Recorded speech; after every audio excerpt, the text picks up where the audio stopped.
This is the first training in a series of four parts. These will be monthly on the third Thursday of each month. Welcome. You've made it to the first one. You're doing great. All 57 of you. Love to see it.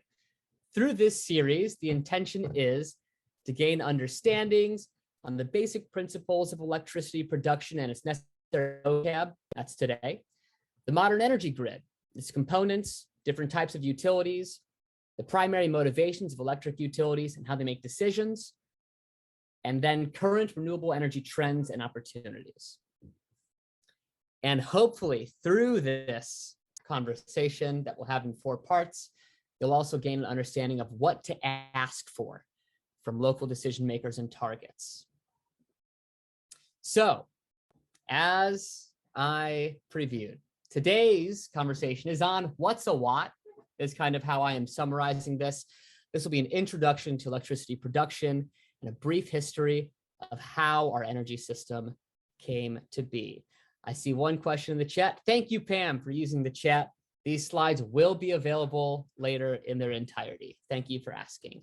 So take notes if you want, if it helps you follow along, but if you don't have the opportunity to, we'll have all of these available for you after the fact.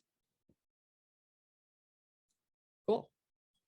So for our agenda today, during this time, first thing I'm going to cover is what is electricity? Something that we talk about quite a bit, but don't go into much detail on.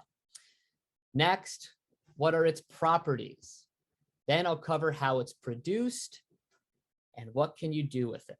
So those are the 4 parts for this presentation today. And I'll stick around for a half hour after we are wrapping up at the top of the hour in case there's any more in-depth questions. Again, I'm happy to go into more detail. My intention here is to assume no knowledge on your end of this topic. That's something that we do too much. So if I'm not explaining something properly, put that in the chat, and that's great cue to me to cover something further or just get into more detail or explain in a different way. Cool. Awesome. All right. Well, we're going to get kicked off here. And don't worry, at the end of each of these 4 sections, there will be a space for questions specifically. Let's get going. Cool. So to start out, and I told you this is going to be basic stuff. It's going to be technical. That's what we've signed up for. I am starting off with the atom and charge. What is it? We're talking about electricity here. So atoms consist of particles. That's something that many of us might know, but they have different charges: neutral, positive, and negative. Electrons float around an atom's nucleus, and they hold a negative charge. All matter is made up of atoms. It might be blowing your mind.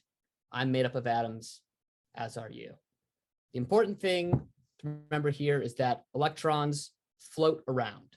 That is an important thing to know about electricity.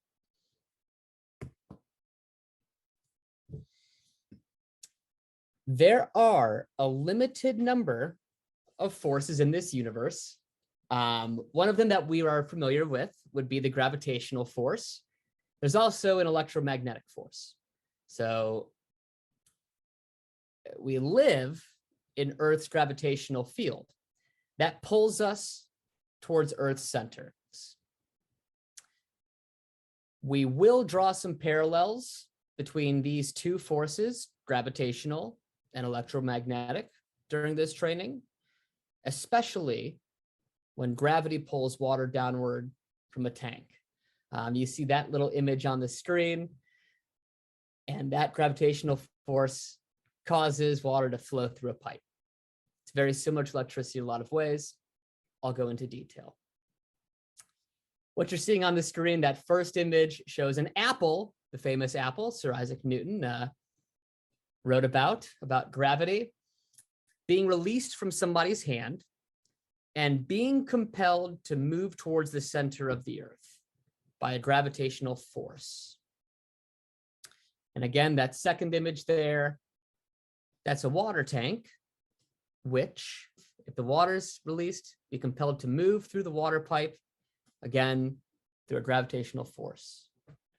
That is just to say that these things have the ability to pull. So similarly to us feeling the pull of gravity, charged particles, including electrons, can be pushed and pulled by an electromagnetic force. This is the basic concept of electricity, as we commonly understand it. We'll cover in more depth how this force is created later on and how electricity is utilized. But yes, just to say again, that is the fundamental concept of electricity, that electrons can be pulled through a media, pulled through metal. They can move around.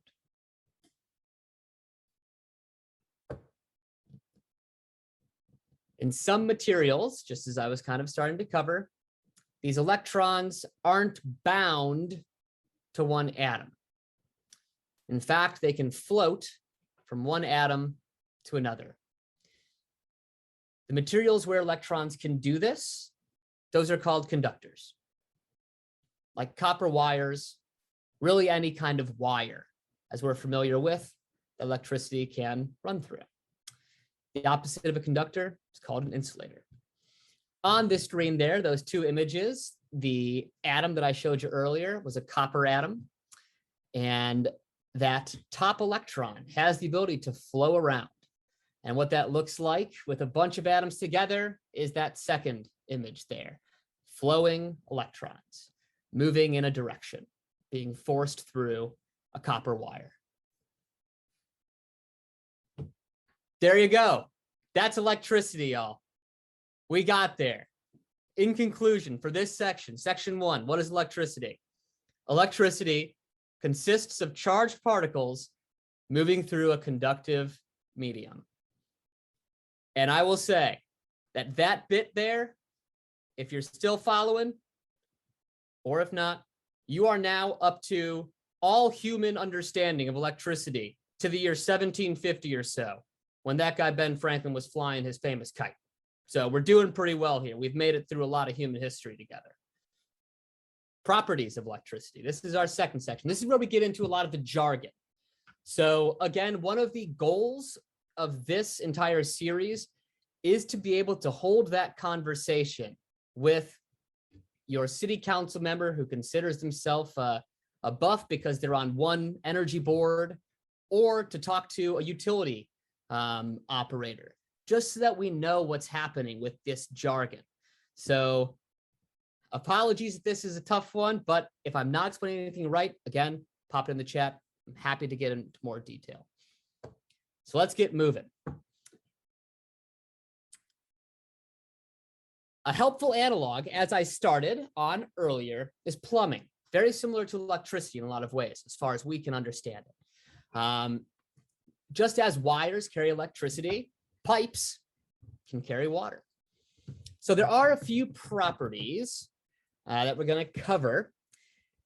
So let's think to this water tank, though. I do want to see in the chat if anyone has ideas. What are some properties of this system, a tank and a pipe below it, that might affect how quickly I'm able to fill up a glass of water? I'm seeing a few already. Size of pipes, how thin's the pipe, gunk in the pipes, pressure. I love it. Setting of the valve, how open it is the faucet open? Fantastic. Excellent. Well, these are good. I assert to you that you are now thinking like physicists. These are the exact questions to ask. As somebody with a physics background myself, this is exactly what we need to do. Direction of the pipe, very good. The distance has to travel. One we're going to focus on, how much water is in that tank? I saw pressure in the chat. That's exactly right. That's one property that we can consider. How much water is in that tank? This will affect how much pressure there is on the water in the pipe and how fast I'm able to fill up my glass of water. The more water's in that tank, the more pressure there is acting on this system, the faster I'm going to fill up a glass of water. Okay, so with that covered, how does this relate to electricity, you might ask? Well, that weight in the tank lifted above the ground is very similar to electrical voltage. The flow of the water can be thought of as current. So that voltage, it's very similar to, again, how much water is in that tank, how much pressure is acting on the system. And when considering how fast I can fill up that glass of water, the flow of the water into that glass can be thought of as current. Okay, that's a tough one. Now I'm into the jargon territory. Current and voltage. These come up very often when we're talking to utilities. As you can see in that second little diagram there, the more voltage in this quick little example here, the more pressure acting on this system of electricity, the brighter that light's going to be down there. Cool. And the flow of the water we can think of as gallons per minute, say. Very similar to electrical current. How much is moving through. Awesome. To continue.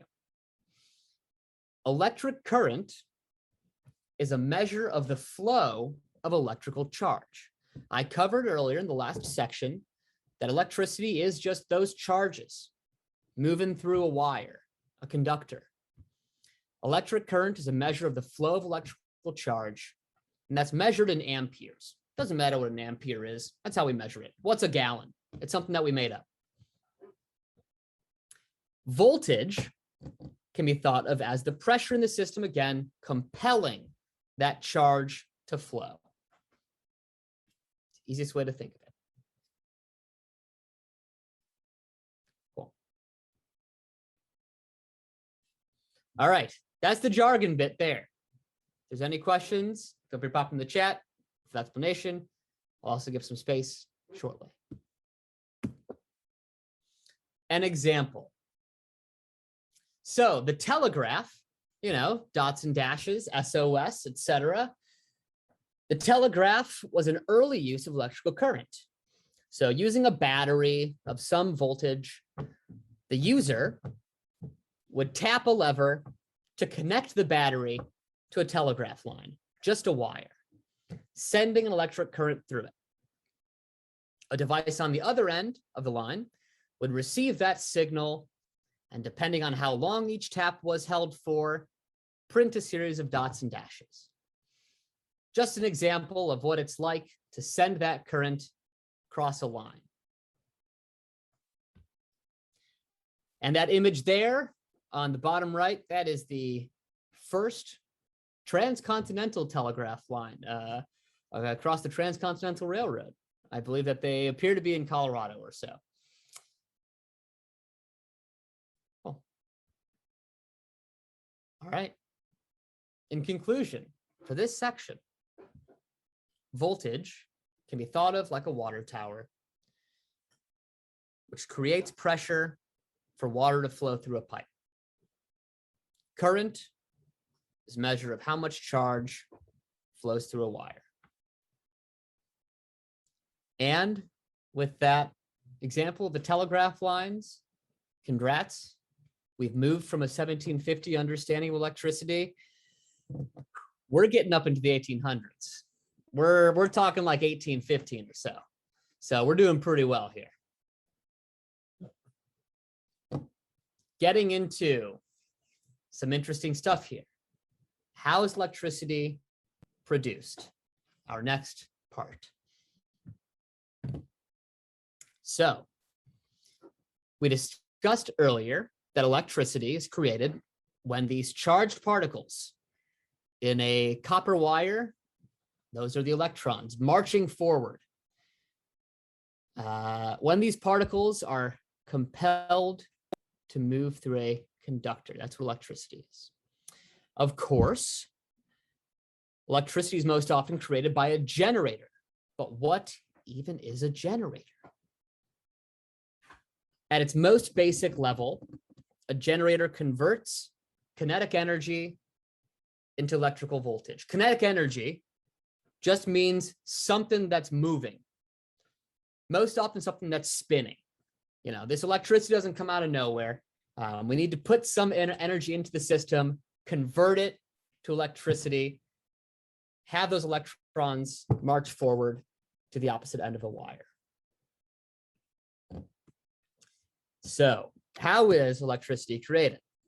Well, in the early to mid 1800s, physicists discovered that by moving a magnet and wire near each other, an electric current could be created through the wire. In the 1830s, the first electric generators were created, the most practical of which spun a magnet, spun it around near a coil of wire to create an electric current through it. This is still the primary way that electricity is generated, by spinning a magnet near a coil of wire. What we have on the screen here is a picture of the Hoover Dam.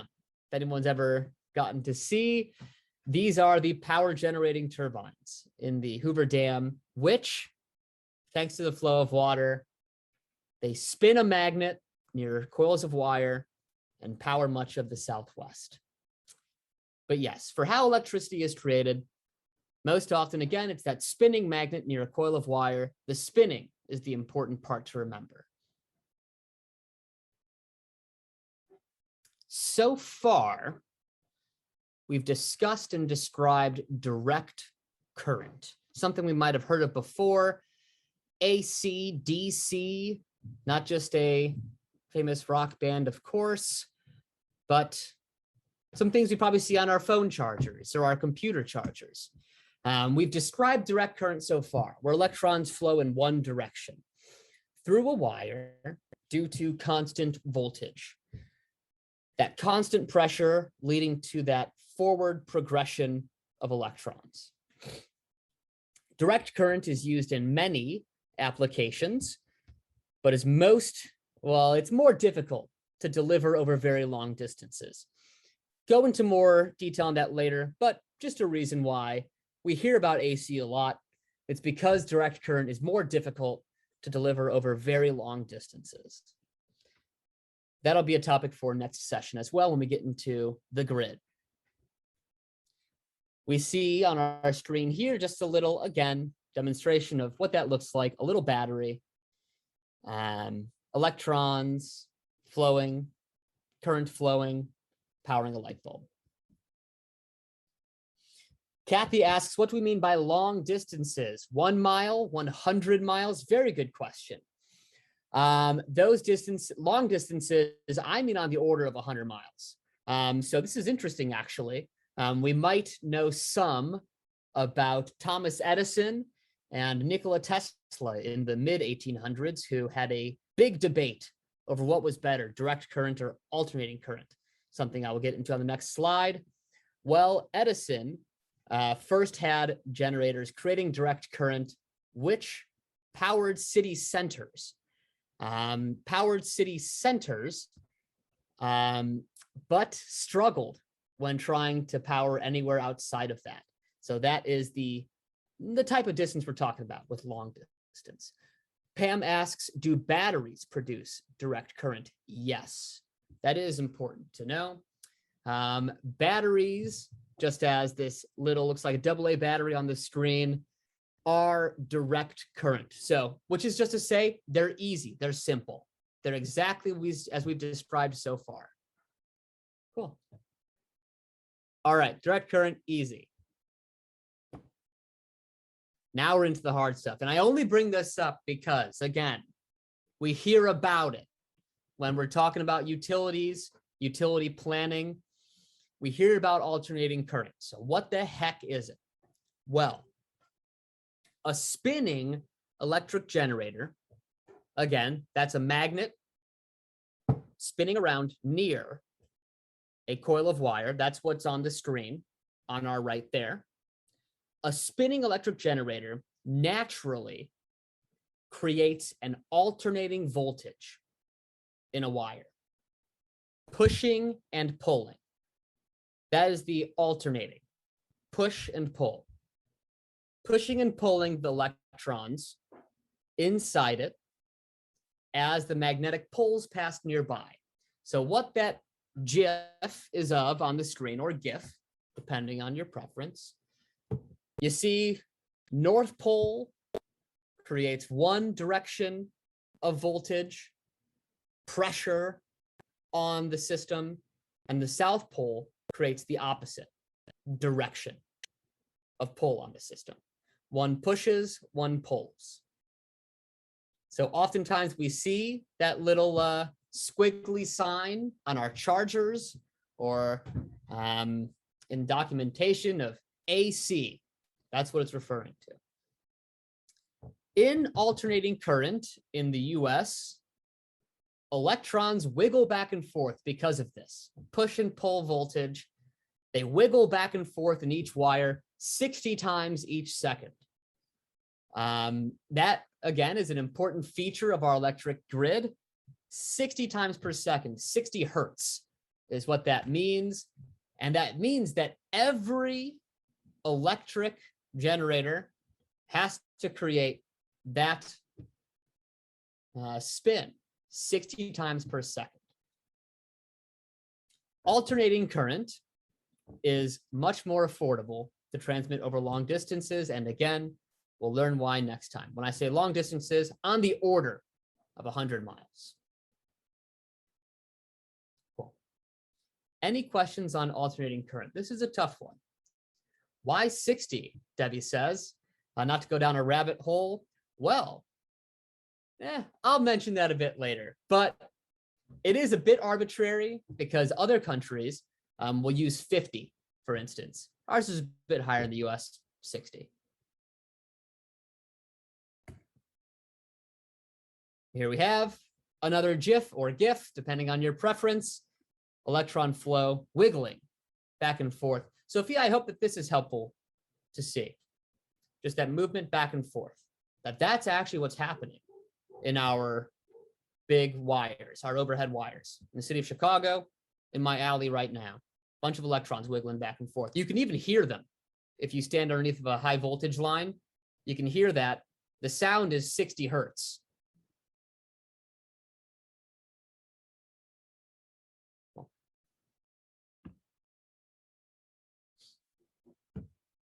Power plants. So with the exception of solar modules, all commercial generating stations require a spinning turbine to create electricity, something that spins that magnet near the coils of wire.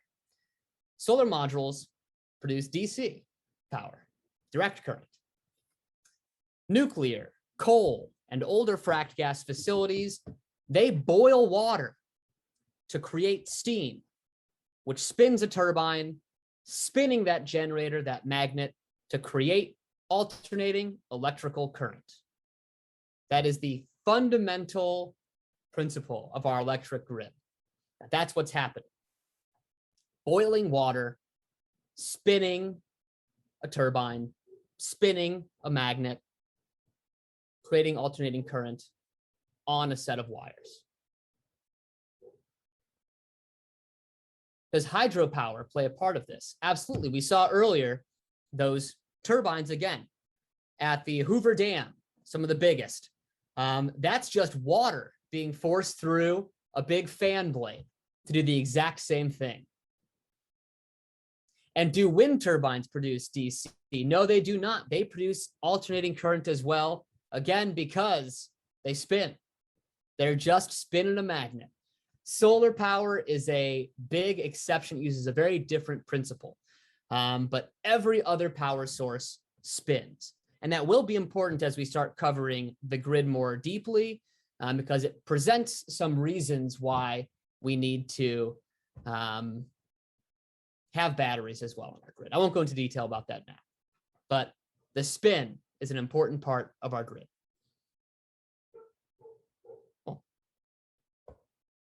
Okay, that's the end of this section. This was a hard one. In conclusion, electricity is most often produced by a spinning generator. Spinning generators can produce alternating current. And just so you know, I mean, we're ticking through the timeline here of human understanding of electricity. We are now up to like 1905. We're now into the 1900s as far as all this goes. So that's a lot of human history to consider. So electricity, again, this is super basic, but the goal is to help us conceptualize what electricity is. So what can we do with electricity? We think we might know this answer, but I'm going to go into detail. What can you do with electricity? A lot of things. So just as electricity can be created by spinning a generator, electricity can in turn spin a motor. In fact, an electric motor looks almost exactly like an electric generator, just on the opposite end of the wires. So that's one way to use electricity, by spinning a motor on the opposite end. And in fact, that's how much of our, many of our things that we use electricity for, especially back in the day, were done by spinning motors. So notably for things like electric looms, creating textiles on the East Coast, if any of us are from Massachusetts, say. Electricity can also produce heat or light, of course, with the light bulb, one of the early uses of electricity, electric light. Heat as well, as I have sitting under my desk, an electric heater, which warms my toes in the Chicago winters. And of course, electricity powers our computers and cell phones too. So to answer a question from earlier, we see the light bulb on the screen, an LED light bulb, one way of producing light from electricity. It was asked, why is electricity 60 hertz? It is 60 hertz because if you stare at an electric light, you will notice that it flickers. Any electric light, incandescent or LED, you'll notice that it flickers at 60 hertz. And sometimes on camera, in film or TV, you'll notice lights flickering in the background. That's because they are at 60 hertz, because our eyes have difficulty picking it up, but it also is slow enough that our electric generators don't get out of hand. You know, if we're starting to do things at 100 hertz, that thing's spinning really fast. So that is why 60 hertz.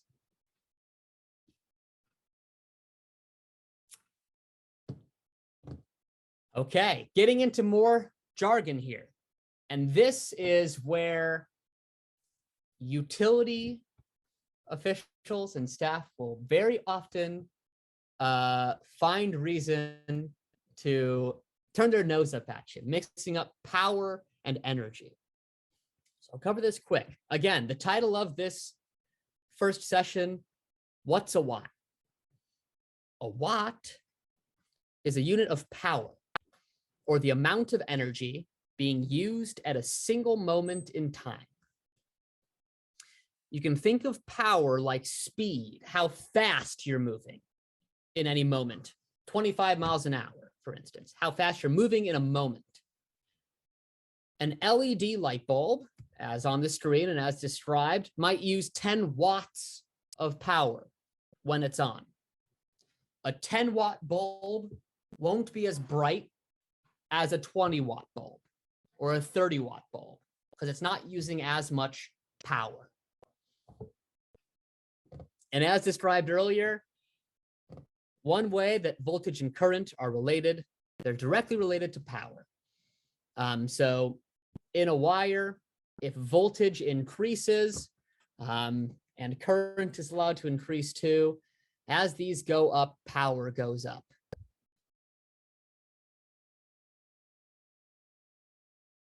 Yep. Thank you, Barry, for the summary in the chat. Power equals energy per unit time, the rate of energy use. Which brings me to energy. Energy is the amount of power used or generated over an amount of time and is measured in watt hours. So power is watts, energy is watt hours, watts times hours, in fact. If power is like speed, then energy is like the distance you've traveled. If you leave a 10-watt light bulb, 10 watts, on for 2 hours, it will have used 20 watt hours of energy. More simply, if you leave a 10-watt light bulb on for 1 hour, it has used 10 watt hours of energy. This comes up often when we are discussing energy and electricity and our grid, because we talk about power plants producing an amount of energy or having an amount of power that they can create.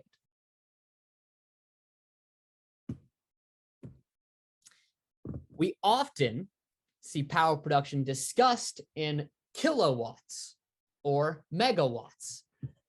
That's big. That's not like a light bulb.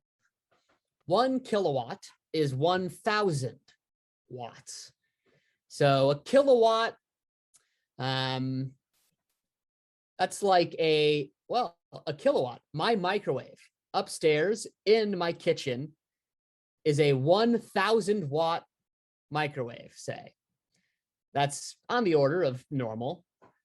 It's a 1 kilowatt microwave. That's how much it uses when it's heating up my pizza pocket. 1 megawatt is the same as 1 million watts. Now we're talking utility scale energy, utility scale power. A wind turbine, as you see on the right there, these wind turbines on the screen have a capacity to produce 1.5 megawatts of power. 1.5 megawatts. If a wind turbine generates, say, 1 megawatt of power, for 6 hours, it will have generated 6 megawatt hours of energy. As a fun fact there, the average US home uses just shy of 1 megawatt hour of energy each month. The average US home uses 900 kilowatt hours of energy each month.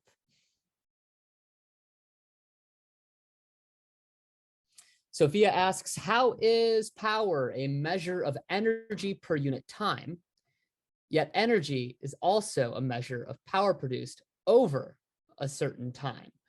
I know it's a bit of a riddle there. Again, I would suggest leaning on the analogy of speed, miles per hour, versus distance, miles. So power is the brightness of that light bulb, 10 watts, while energy is how much energy it's actually used over an hour, say, 10 watt hours. So it's just kind of it's a bit of arithmetic there. You can draw parallels in each direction. It's a bit of a riddle, I know.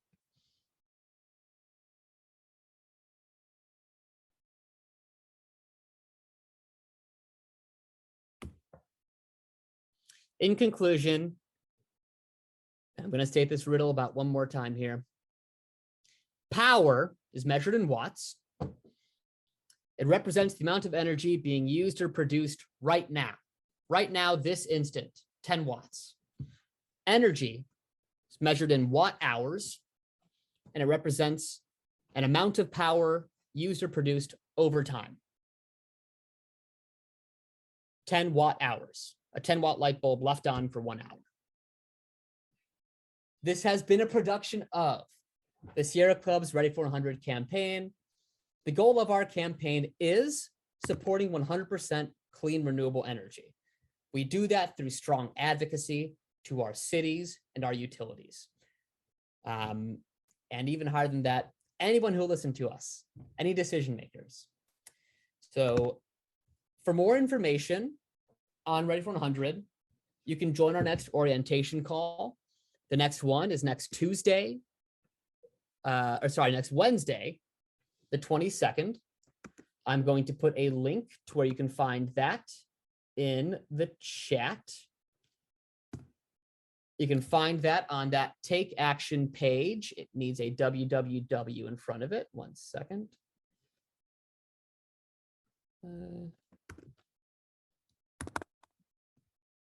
Oh, no, links don't work. You'll have to copy and paste it, unfortunately. I'll follow up with these two for everyone who's joined.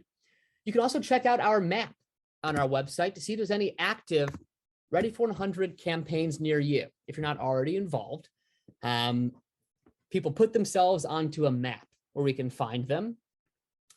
And additionally, for more information on starting up a campaign advocating for more clean energy, you can visit our toolkit on our website. That is available at that link, sc.org/activist toolkit. Cool. And you can always, thank you, Debbie, for putting those into clickable. HTTP, making me type. Next time we meet for this series will be on Thursday, October 21st for an intro to the grid and the utility system. Join us for the basics of how our utilities operate. We've covered electricity and what that is. Next, we're going to talk about how our utilities operate. We'll learn how electricity is generated, less on the small scale and more on generally how it's generated and delivered to each customer over our grid network, in addition to the different types of electric utilities that operate across the US. And I believe that someone will join us to talk about their own advocacy around utilities and the grid. Janet has asked a good question. What is the difference between the 922 orientation call and the next training call? The next orientation call is generally on this Ready for 100 campaign. So this is just a supplemental training about electricity and a series about it. That call next Wednesday will be on how to get involved with this campaign more generally, the advocacy work that this is, and how to set up a volunteer team, in fact.